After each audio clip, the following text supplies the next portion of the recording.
Olá, neste IELTS Reading Assignment, a primeira questão que fazemos é a leitura do primeiro parágrafo por completo, para assim estarmos nos contextualizando sobre o que o texto que estamos lendo é sobre. Depois, lemos os próximos parágrafos, tomando como referência a dinâmica de ler o primeiro e o último período de cada um deles. Então, você aqui, no caso, tem um parágrafo menor que é composto por basicamente duas partes, sendo que essas duas partes são o primeiro e o último período, portanto você acaba lendo por completo. Mas, por exemplo, este outro parágrafo aqui, ele começa no his design e vai até esta outra expressão, até então aqui logo antes do ponto, e igualmente temos aqui no final the object indo até o identical color. E, portanto, você leu por completo somente o primeiro parágrafo e todos os outros parágrafos você buscou ler o primeiro e o último período, até chegar no último parágrafo, que é também lido por completo. Por que você faz essa leitura mais seca dos parágrafos entre o primeiro e o último? E por que o primeiro e o último parágrafo são lidos por completo? Este é o processo que nós definimos como skimming.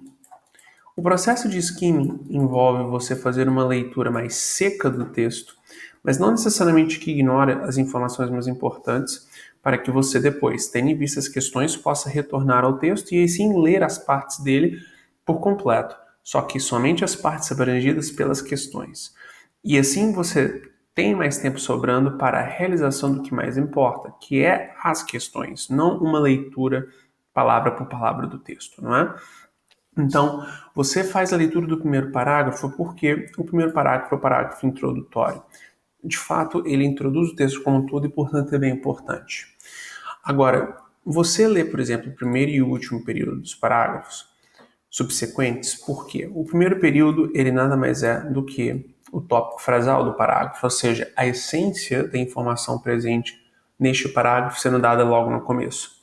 E o último período do parágrafo você lê para, além de naturalmente ter também uma noção mais aprofundada sobre o que o parágrafo fala sobre, com as suas informações conclusivas, também não ser pego de surpresa quando você tem questões de matching. Questões de matching são questões que, para muita gente, é o tipo de questão, são os tipos de questão mais complexos do exame IELTS Reading. E esse tipo de questão envolve você relacionar informações a parágrafos. Por exemplo, nomes, títulos a parágrafos, nomes de especialistas a parágrafos, conclusões a parágrafos. E, muito frequentemente, o que define que uma determinada informação é relacionada a um determinado parágrafo se encontra no final deste parágrafo.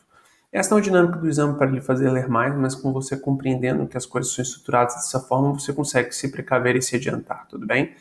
Então, você faz a leitura do primeiro e do último períodos exatamente por isso. Chegando então ao final, onde que você lê o último parágrafo completo também por ser um parágrafo conclusivo, tão macro no que ele abrange quanto o primeiro. Então, perfeito. Agora que nessas questões que temos neste IELTS Reading Assignment, você tem que preencher essas sentenças incompletas.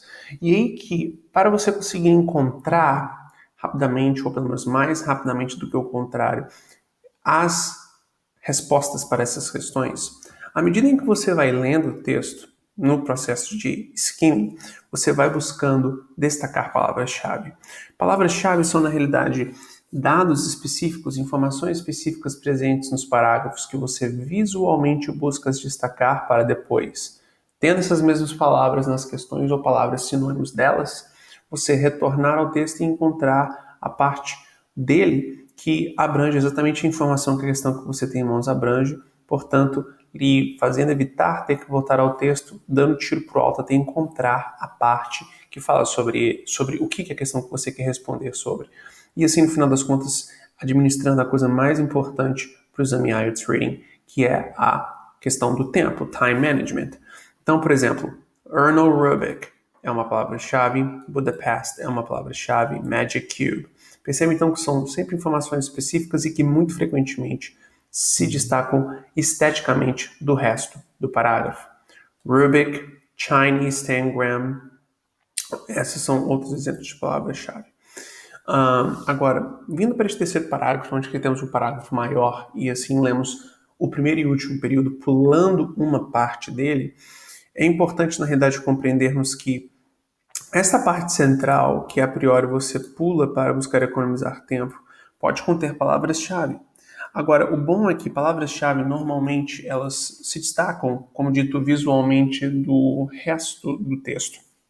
Portanto, é possível você demarcar palavras-chave que podem ser úteis num retorno ao texto tendo em vista as questões, mesmo em partes do texto que você não leu a priori. Então, por exemplo, nessa parte central que eu marquei aqui de verde, temos rubric aqui novamente, não é? Vamos ver se temos aqui no próximo parágrafo. Este é um texto menor, então vejamos aqui, olha só. Esse daqui já é o parágrafo conclusivo, portanto lemos por completo, não é? Ele começa aqui na realidade. De fato, Cube, Tiber, The Cube, Hungarian, não é? Tom Cramer, Toy Fair. Temos aqui muitas palavras-chave. Rubik's Cube 1980, 1979, The Cube, Rubik's Cube, 3 million cubes. E assim, no final das contas, você tem aqui, então, tendo as informações especificadas e deixando tudo visualmente destacado, para que, ao encontrar essas mesmas expressões nestas sentenças que você tem que completar, ou sinônimos dessas palavras-chave, você conseguir rapidamente encontrar no texto a parte dele que abrange a informação que a questão que você tem em mãos abrange igualmente, tudo bem? Então, muita atenção nessa dinâmica, ela é muito importante. E eu realmente lhe sugiro uma ótima prática IELTS Reading.